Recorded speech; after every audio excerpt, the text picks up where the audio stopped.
Just when you think Hollywood can't sink any lower, one of the biggest studios in town pushes pedophilia, and another huge Hollywood studio sucks up to one of the worst regimes on earth. This is Verdict with Ted Cruz.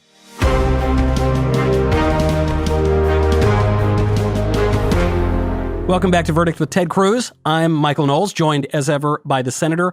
I do want to get to cuties. I do want to get to Mulan. But first, there is some breaking legal news, and I guess we're going to be talking about the legality of everything. Actually, two bits of news that involve you, Senator. One is your new book, your upcoming book, One Vote Away, How a Single Supreme Court Seat Can Change History. That is coming out in about 3 weeks.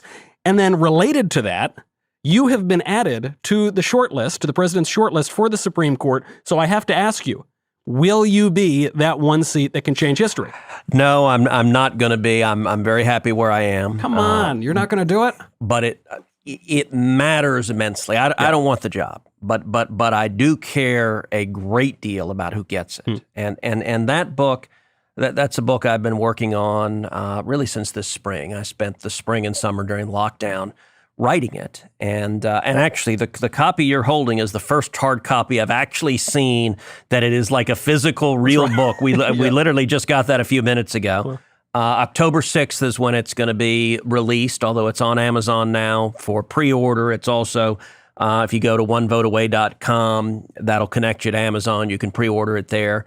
And what the book does is it really goes through all of the fundamental constitutional liberties that are hanging in the balance at the court. And each chapter in the book is a different constitutional liberty. So there's a chapter on free speech. There's a chapter on religious liberty. There's a chapter on the Second Amendment. There's a chapter on U.S. sovereignty. There's a chapter on politics and elections that talks in depth about Bush versus Gore, something that could well be highly relevant in another 2 months as we see Democrats in all likelihood litigating the results of this election. You could have Bush versus Gore times 50. Right? All over the place in multiple jurisdictions. And what the book tries to do is just, it tells the inside stories of the major landmark cases, many of which I helped litigate. And so I was in the middle of a lot of these cases. And so Bush versus Gore, I was a young lawyer as part of George W. Bush's legal team. So I tell the inside stories. And, it's designed to be interesting, to be accessible. You don't have to be a lawyer to read it. It's designed to really tell you, all right, what's going on in these cases? What's going on at the court? Why do I, as an American, care about Supreme Court nominations? And what's stunning, and most people don't realize, is just how many of our fundamental liberties are hanging by a single vote, either positive or negative. In some cases, one additional conservative vote would make a really positive difference. In a whole lot of other instances, one additional liberal vote. We have 4 radical leftist justices on the court. One more, I think, would be devastating. And I don't think it's too much of an overstatement to say that may well be the single most important issue in this 2020 election. This is the problem, and it's why I like the idea of you, Senator, on the Supreme Court, because, we've had a lot of conservatives go squishy once they get onto the court. But, of course, we also need you in the Senate. We also need you in the political fights. I like being in the political fight. Yeah. I like being, and the court's the wrong place to do that. Yeah. If I were a justice, I'd stay out of political fights. I'd stay out of policy fights. A principled judge doesn't engage in that. You simply follow the law. That's what I'd do if I were a justice. Yeah. I don't want to do that. Yeah. I want to be right in the middle of the fight. And I got to tell you, I look at the Senate, I look at the political scene. We need fighters right now. Yeah. I think what we're doing on this podcast, I hope makes a difference, engaging on issues that matter. And so I hope to be part of nominating and confirming 2, 3, 4, 5 great principled constitutionalist justices, but I don't want to be one of them myself. All right, so I will stop for now pressuring you to accept a potential Supreme Court nomination. I do want to get to one of those fights that you're involved in now, which is this issue of Cuties. Yeah. Cuties is this French movie that sexualizes 11-year-old girls, and it's now on Netflix. Netflix is promoting this thing like crazy. The poster is nauseating. The movie is nauseating. You came out very strongly and called for a Justice Department investigation into whether this is child pornography or exploitation. Can you lay down the legal aspect of this? So last week I wrote a letter to Attorney General Barr and to the Department of Justice asking the Department of Justice to investigate whether Netflix has violated any of the criminal laws prohibiting the distribution of child pornography. Yeah. And, it's an interesting thing. So this movie is all about 11-year-old girls, and the actresses, as I understand it, are 11-year-old girls who are suggestively dancing like strippers, engaged in sexually explicit conduct on screen. And Netflix, a U.S. company, is promoting it and pushing it, and that's not okay. Yeah. Sexually exploiting. Look, I'm the dad of 2 little girls. Yeah. Abusing kids is not okay, and just because Netflix is now one of the Hollywood elite, everyone treats it as perfectly fine to produce a movie and distribute a movie where kids are being sexually exploited. And that is a federal crime to sexually exploit children. Well, here's what Netflix is saying. Netflix says this is completely misunderstood. A lot of prominent left-wingers are saying this too. This is completely being misunderstood by right-wingers who haven't seen the movie. And this puts conservatives in a terrible box because from everything we know about the movie, we don't want to watch it, right? But then you're told that, well, if you haven't watched it and you can't have an opinion on it. I had no intention of watching this movie. But, I work for a news outlet. I was told by my editor that I had to watch the movie. I said, I don't want to watch it. This is disgusting. I don't want to. They said, no, you have to watch it to give a review of it. So I was on vacation for a week. I was there with my wife and 2 of our friends. So we say, okay, put the movie on. It is as bad as they say. It is true that one of the messages of the movie, perhaps, is that it's bad to sexually exploit kids. The problem is, in conveying possibly that message, the movie sexually exploits kids. There are moments you have to look away. My friend's fiance, when we were watching this, stormed out of the room in tears. It was that nauseating. How do we fight that? So look, I haven't watched the movie. I'm not going to watch the movie. And I get, and it's an odd thing that the sort of Twitter world of the blue checkmark journalists that are all defending kiddie porn. Yeah. The law matters. And there actually is, so my letter to Attorney General Barr explicitly cites the federal statute. Let me tell you what the federal statute provides. Yeah. So it's 18 U.S.C. Section 2252.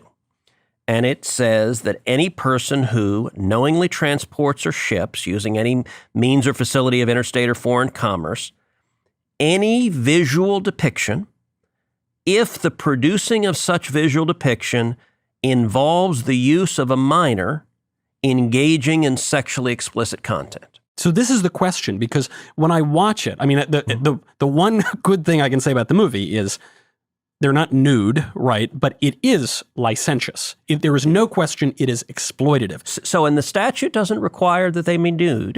It prohibits distributing materials that have children engaging in sexually explicit content, is the language of the statute.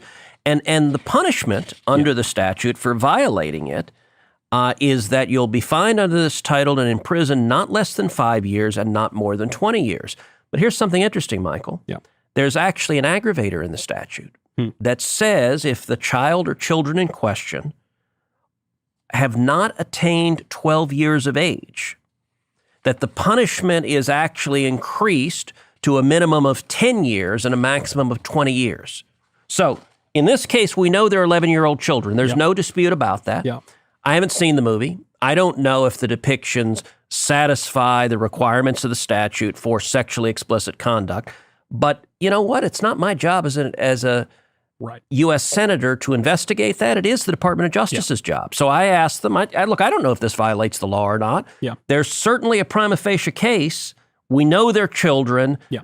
The ads they're putting out are explicitly sexual on the face of it. Yeah. And there was one professor who tweeted back at me and said, well, Cruz doesn't understand this is a French film. And And you know, like that's the excuse, right? well, it was kind of interesting, because my letter explicitly references that it's a French film. So the professor, and this says something about the state of our academy, hadn't bothered to read my letter, but instead was happy to criticize it. Of course, yeah. But number two, it actually, the child pornography laws in the U.S. Yeah. don't give you a blank pass if it happens to be produced overseas. It doesn't matter where child porn is produced. Yeah. If you're distributing it, it is a felony. And by the way, Netflix is a multi-billion-dollar corporation. These guys are getting rich. This is a major for-profit endeavor. And you know, one of the people who has been completely silent on this is Barack Obama. And who has a deal with Netflix? And not a small deal. Yeah, I mean, right. according to the public reporting, he's been paid, what, $50 million from Netflix? At least, yeah. So he is literally making tens of millions of dollars. Yeah. And is completely silent on, is he okay with a company that is distributing, at a minimum, sexual exploitation of children? Yeah. That's kind of the bare minimum. And there are a couple of reasons. Look, it is a reasonable question to say, all right, what is permissible? What is art? What is free speech? What is pornography? Right? Those can be complicated questions. But listen, on the question of free speech and sexual conduct, what consenting adults do is their business. Consenting adults want to do something, knock yourself out. You got a right to do whatever you want. Well, on this issue of consenting adults, actually, this ties in with another very, very creepy thing that's going on now, being pushed by Democrats in California. It's called SB 145. Gavin Newsom just signed it into law. This basically says that if a 24-year-old man has sex with a 14-year-old boy, he does not have to register as a sex offender. What is going on? I mean, what is that about? And how is that legal? I guess because obviously the 14-year-old is not a consenting adult. Well, today's Democratic Party, and this was pushed by the Democratic supermajorities in the California legislature. It was signed by the Democratic governor of California. To the best of my knowledge, Joe Biden and Kamala Harris have been utterly silent on it. If they said anything on it, I certainly haven't seen it. Yeah. But it is normalizing child abuse. And what it's saying, listen, a 24-year-old having sex with a 14-year-old is not okay. Yeah. And under the law, 14-year-olds, young children, are not permissibly allowed to consent. You have two adults, they can consent to whatever they want, but children don't by definition don't have the legal ability to consent. And the problem is the left, they're normalizing. It's why you see the media, they don't want to be critical of this Netflix movie, because it suggests there are any standards or lines that can't be crossed. Yeah. But when you produce a movie like this Cuties movie, number one, look, you got to think every pedophile in America is going to watch this movie. Yeah. That this is titillation that will encourage and drive more pedophilia. But it also, we know of at least some children who were directly harmed by this movie, and those are the child actresses. Yeah. The 11-year-old.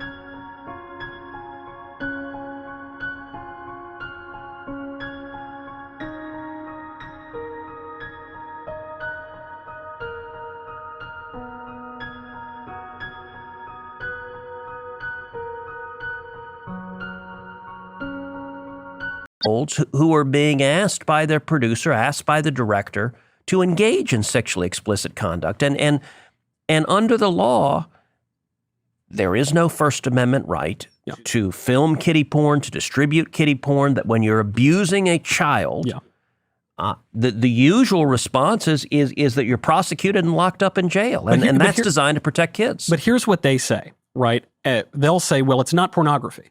It might be sexually explicit, it might be exploitative, but it's not. It doesn't rise to the level of pornography. Right. And the federal statute is not a pornography statute. Right. So, Well, this is the key. Right. So, and actually, this is not something I talk about in the book One Vote Away. But look, the Supreme Court for years engaged in the world of what is pornography, what is obscene, and what is not. I can't define it, but I know it when I see it. Right. That was Potter Stewart's famous test for it, which is I can't define it, but I know it when I see it. They're great stories. I think Bob Woodward talks about it in The Brethren, where they used to have in the 70s, they would have airings of porn movies that had been challenged on whether they were obscene or not, and the court would have to watch it to figure out. And it would be, I think, in a basement. They would air them, I think it's Woodward tells the story of like the clerks would be sitting in the back going, I see it. Yep, that's it. I know it. I see it, and that's definitely it. As I recall, I hope I'm not telling tales at a school here.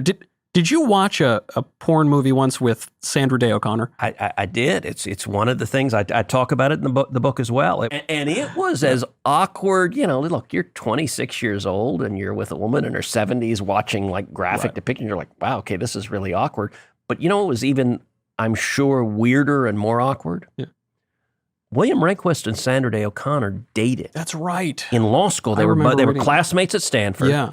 He was number 1 in the class. She was number 3. I've always said, I wonder what happened to the poor schlub who was number 2. He's got to feel like a total loser. Forgotten by history. Yeah. But not only did they date, so Rehnquist actually proposed marriage to O'Connor in law school. Now, she turned him down. She was Sandra Day. She married John O'Connor.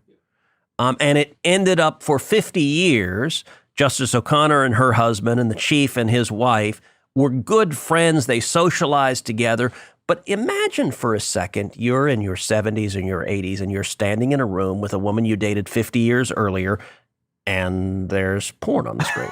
That was a weird and awkward moment. And you know it when you see it. And I think this is the key here, because regardless and by the way, I'm glad the Supreme Court is out of the business of assessing whether a particular film is or isn't obscene. That sort of amorphous judgment didn't make any sense for the court to be in it. I think the First Amendment protects a lot of speech, but what it doesn't protect is abusing kids. That kids are a line that is just qualitatively different from adults. Right. And even if the Netflix argument is right, that this doesn't rise to the level of pornography, actually, frankly, I mean, who knows? The parts that I shut my eyes to, who knows? But it doesn't seem that it does. It's degenerate filth. It is exploitative. And I think it meets the criteria of that statute. The test of the statute is whether it's a visual depiction that involves the use of a minor engaging in sexually explicit conduct. Yeah. So, look, they could do a documentary on child abuse, on child trafficking. That would actually be quite valuable. A lot of kids, one of the many problems with child porn is many of the kids are trafficked. They're kept against their wishes. Not only can they not consent, but in far too many instances, these are kids who are kidnapped and trafficked and forced to engage in these acts. And I think the Department of Justice should investigate whether this violates the law, but I think it speaks volumes that Hollywood thinks it's immune from the law, that the standards that apply to everyone else, Hollywood is exempt from. There is something going on here. There is something in common with the promotion of this movie, Cuties, with SB 145. I remember when and let me stop for a second on SB 145. Yeah. So the argument that the California Democrats give in the legislature is they say this is a gay rights issue. Because it's already the case that if it's a heterosexual relationship, 24 to 14, then the offender doesn't need to register as a sex offender. It's whether someone registers as a sex offender. And as I understand it, California law, if it's heterosexual, says they don't have to. And this law said if it is homosexual, they don't have to. My view is, okay, the first law is a little bit crazy. Well, if you want to address that and have parity, okay, how about if you abuse a child, you register? Yeah. this did remind me of an issue that hit Bernie Sanders, your colleague in the Senate, back in 2016 and 2020, which is he wrote some very odd essays in the late 1960s, early 1970s. In 1969, he wrote an essay called "The Revolution is Life versus Death," something to that effect, in which he implies that we should normalize child sexual behavior. And it wasn't just Bernie who said this.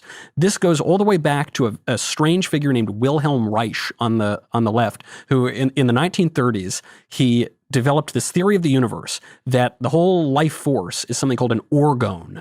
And war, cancer, disease, it's all caused, I feel embarrassed even saying this in front of a U.S. senator, it's caused by people not having enough orgasms. Seriously, this is what he said. And basically, you needed something called an orgone accumulator. Woody Allen later parodied this as the orgasmatron. Very prominent leftists owned these weird boxes. Norman Mailer had one. J.D. Salinger had one. And this very kooky theory pervaded some leftist thought, radical thought, all the way up through the 1970s. And that's what Bernie Sanders was writing about. And frankly, I think it's what we're seeing today. Can I ask you a question, Michael? Here it comes. Yeah. What the hell do you guys study at Yale? Like, I'm sorry, I don't know it's who mandatory curriculum who now. this Schmuck Schmidt, whatever his name is. I'm not familiar with his writing. Professor Reich. Yeah. Well, okay, whatever Yeah. Okay, that's weird stuff. Well, in the remaining couple minutes we have, we've touched on Hollywood and the left broadly in all this kind of creepy sex issue. But let's not forget about the creepy totalitarian issue, because while you've got Netflix, not just hosting this creepy movie, but promoting it, you've simultaneously got Disney coming out and thanking the Chinese government, groveling to the Chinese government, even as they say that they might not be able to work in Georgia because Georgia passes a pro-life law. Yeah, so this is the movie Mulan, which Disney filmed and did a live-action version of the animated film. And they filmed it in the region in China where the Uyghurs are held in concentration camps, where they're being tortured, where they're being murdered. And we're talking, most estimates are more than 1 million Uyghurs. Uyghurs are an ethnic and religious minority in China. They're Muslims. And the Chinese government viciously persecutes them. Yeah. So Disney goes and films, presumably right next to the concentration camps. Yeah. And the police agency, and when I say police agency, I mean the Communist Party stormtroopers, the police state, right, who are abusing and torturing the Uyghurs.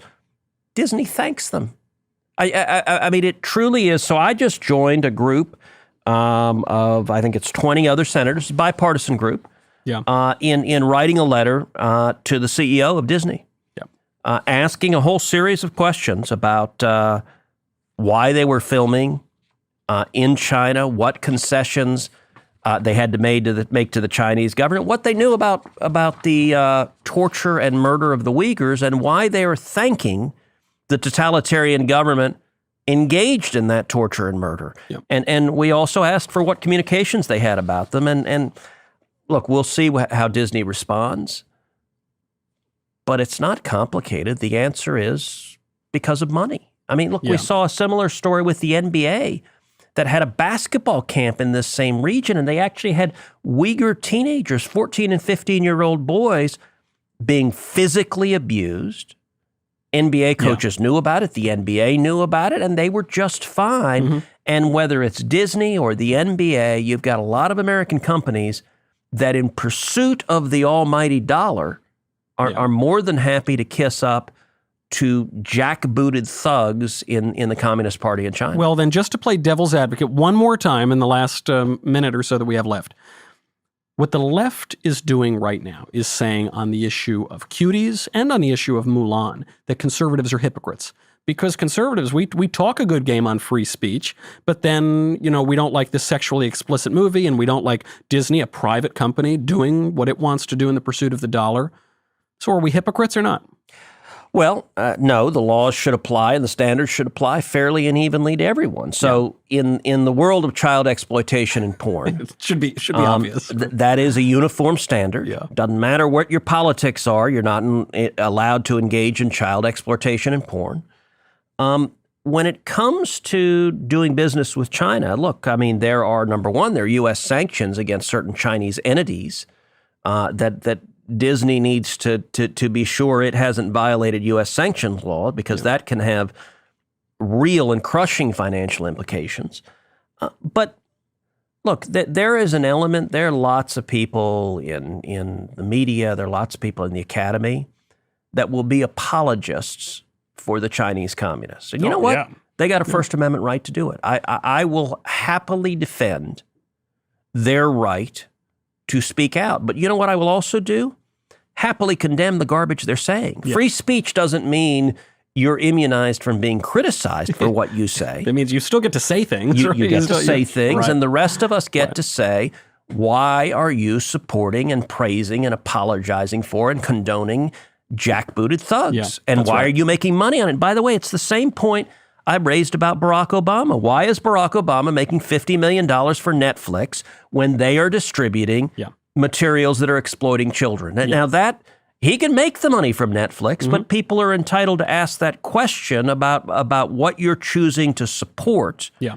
And in particular, whether it violates the federal criminal laws, as in this instance, it may well have. At the same time that these studios are removing Gone with the Wind, one of the most celebrated movies in American history, removing cop shows because it's politically incorrect now from streaming platforms, they're promoting cuties and they're promoting peons to the Chinese government. That is a major cultural problem, and I don't think there's anything hypocritical about raising it. But you know, they do have new standards for the Academy Awards now, and they have explicit racial quotas now that you have to have a percentage of disadvantaged populations to be eligible for Best Picture. So I don't know if like they're going to have to go back and remake the Godfather movies. Apparently too many Italians. You and I are both, you have more Italian blood than I have, but we both have some Italian. Apparently too many Italians in the Godfather. You need to, like, I'm not even sure what they're going to do to make it comply. Are we sufficiently persecuted? I mean, that's a question too. Can we maybe win an Oscar? I mean, these are... This brave new political world is really raising a lot of questions. And maybe, Senator, in one of these episodes, we can do it live from the Academy Awards, hopefully. As long as you promise never to pose as Oscar. that I can promise you. I think that would be exploitative and explicit. Nobody wants to see that either. Indeed. That is our show, Senator. Thank you very much. I'm Michael Knowles. This is Verdict with Ted Cruz.